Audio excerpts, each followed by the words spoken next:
नमस्कार दोस्तों, स्वागत है। भिक्षु हर दिन तथागत से कहता, मैंने मन को जीत लिया है, अब यह मुझे विचलित नहीं कर सकता। तो एक दिन गौतम बुद्ध ने कहा, ठीक है, तुम दक्षिण दिशा में भिक्षा मांगने जाओ, यही तुम्हारी आखिरी चुनौती है। फिर अगले दिन ही भिक्षु ने व्याकुल होकर कहा, मुझसे बड़ी गलती हुई, लेकिन अब मैं दोबारा उस दिशा में भिक्षा मांगने नहीं जाऊंगा। यह कहानी शुरू होती है जब एक बड़े प्रदेश का राजकुमार अपना राजमहल सब कुछ त्याग कर बौद्ध संघ में शामिल हुआ। शुरुआती दिनों में नए भिक्षु ध्यान करना सीखते, इसके साथ साथ गौतम बुद्ध उन्हें भिक्षा मांगने भेजते ताकि भिक्षुओं का अहम कमजोर हो और उनका व्यवहार विनम्र हो जाए। संघ में आने के कुछ समय पश्चात राजकुमार भी भिक्षाटन पर जाने लगा। शुरू में सब ठीक था, लेकिन कुछ ही दिनों में घटना घटी जिस कारण राजकुमार विचलित हो गया और उसने भिक्षाटन पर जाने से मना कर दिया।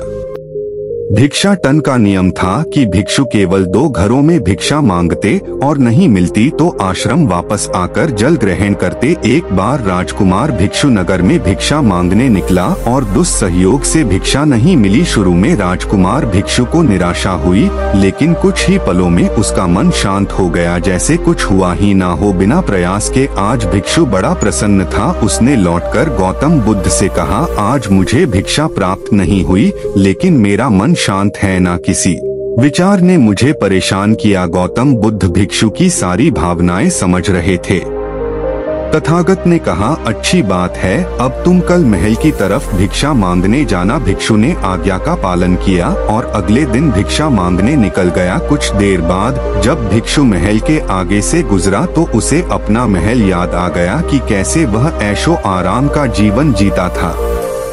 भिक्षु ने सोचा, महल में खाने को स्वादिष्ट पकवान मिलते और सेवा करने को कई नौकर होते और सभी प्रकार के सुख मिलते। ऐसा सोचते सोचते भिक्षु के मन में इच्छा हुई कि आज बढ़िया भोजन मिल जाए। तभी भिक्षु सचेत हो गया कि यह सब अतीत की स्मृतियां हैं और मैं केवल इन्हें देख रहा हूँ। पुरानी यादों के ताजा होने से मन में कुछ इच्छाएं प्रकट हो रही हैं, यह भी मैं केवल देख रहा हूँ। अगर मैं इन शारीरिक इच्छाओं को पूरी करने की लालसा रखूं तो मैं मन की शांत और यह जागृत अवस्था खो दूंगा। भिक्षु ने महसूस किया कि जब हम स्वयं को 2 कदम आगे ले जाते हैं, चेतना का स्तर ऊपर उठाते हैं, तब मन इस प्रकार के खेल खेलता है। जब हम मन को शांत करने लगते हैं तब मन हमें बेचैन करने की पूरी कोशिश करता है। भिक्षु यह सोचकर बहुत खुश हुआ क्योंकि आज उसने आत्मचिंतन से मन के बारे में गहरी समझ और सूक्ष्म दृष्टि प्राप्त कर ली। भिक्षु ने आश्रम आकर गौतम बुद्ध को सारी बात बताई और कहा, तथागत, आज मुझे आपकी कृपा से सूक्ष्म दृष्टि प्राप्त हुई। मन हमें बार बार इच्छाओं में उलझाना चाहता है। महल को देखकर मुझे भी पुराने सुखों का स्मरण हो आया, लेकिन आज भी विचार मुझे छू नहीं पाए। गौतम बुद्ध ने कहा, अच्छी बात है, कल नगर की दक्षिण दिशा में जाना, वहाँ एक हवेली है, वहाँ मन और विचारों पर उपदेश देकर आना। भिक्षु बहुत खुश हुआ। आज वो जल्दी चल रहा था क्योंकि वो उपदेश देने जा रहा था। पर दोस्तों, इस बार की यात्रा भिक्षु पर भारी पड़ने वाली थी। कुछ ही देर में भिक्षु हवेली पहुँचा और भिक्षा के लिए आवाज लगाई। आवाज सुनकर एक सुंदर युवती बाहर आई। भिक्षु ने सोचा कि इस युवती की सुंदरता को देखकर मेरे मन में कोई विचार नहीं आना चाहिए, क्योंकि मेरा यहाँ आने का प्रयोजन तो इसको उपदेश देना है। युवती ने भिक्षु को प्रणाम किया और कहा, आइए पहले भोजन ग्रहण कीजिए। भिक्षु ने भोजन किया, फिर सोचा कि उपदेश देने से पहले थोड़ा आराम कर लेता तो अच्छा होता। भिक्षु यह सब सोच ही रहा था। इसी बीच युवती ने कहा, श्रीमान, आपने अभी अन्न ग्रहण किया है, अब थोड़ा आराम कर लीजिए, फिर उपदेश शुरू करना। यह सुनते ही भिक्षु सतर्क हो गया। जो योजना वह मन में बना रहा था, यह महिला वह सब बिन बताए करती जा रही थी। भिक्षु ने सोचा, यह सब संयोग है, यहाँ लोग भोजन के बाद आराम करते होंगे। फिर भिक्षु आराम करने लेट गया और विचार करने लगा कि महिला कितनी समझदार है और इसकी सुंदरता बेजोड़ है। अगर मैं राजकुमार होता तो ऐसी ही स्त्री के साथ विवाह करता। भिक्षु के मन में ऐसे ही कुछ विचार चल रहे थे। इतने में युवती फिर से आई और बोली, अगर आप राजकुमार होते तो मुझे उपदेश कैसे रते? भिक्षु जी, आप तो मुझे उपदेश देने आए थे ना।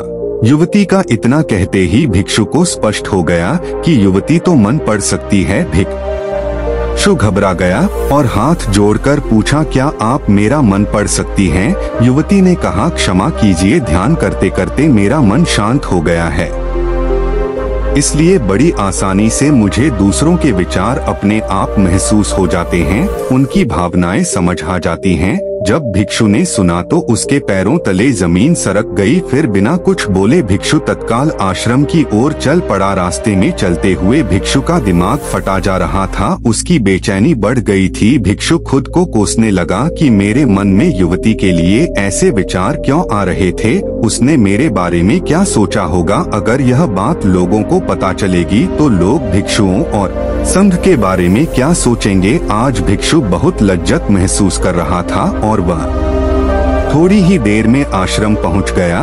जब भिक्षु गौतम बुद्ध के सामने पहुंचा तो तथागत ने देखा कि उसके चेहरे की रौनक जा चुकी है, दोनों कंधे झुके हुए थे। भिक्षु ने बुद्ध से कहा, अब मैं कभी भिक्षा के लिए नहीं जाऊंगा। तथागत ने कहा, पहले आराम से बैठो, फिर मुझे बताओ कि तुम्हारी चाल में इतनी थकान क्यों है।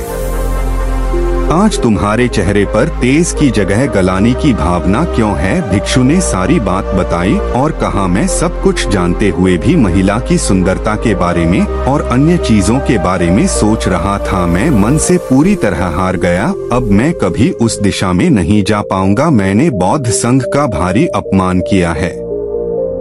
गौतम बुद्ध ने कहा, सबसे पहली बात, परेशानी को बढ़ा चढ़ाकर मत सोचो। अगर कुछ बुरा हो जाए तो एकदम से यह मत सोचो कि सब खत्म हो गया। बिना सोचे निष्कर्ष पर मत जाओ। दूसरी बात, ध्यान दो कि कहीं तुम नकारात्मक विचारों के साथ अतिशयोक्ति करने वाले शब्दों का प्रयोग तो नहीं कर रहे, जैसे मैं हमेशा हारता हूँ, जीवन में कुछ नहीं बचा, मैं मन से पूरी तरह हार गया, मेरे साथ कोई नहीं है।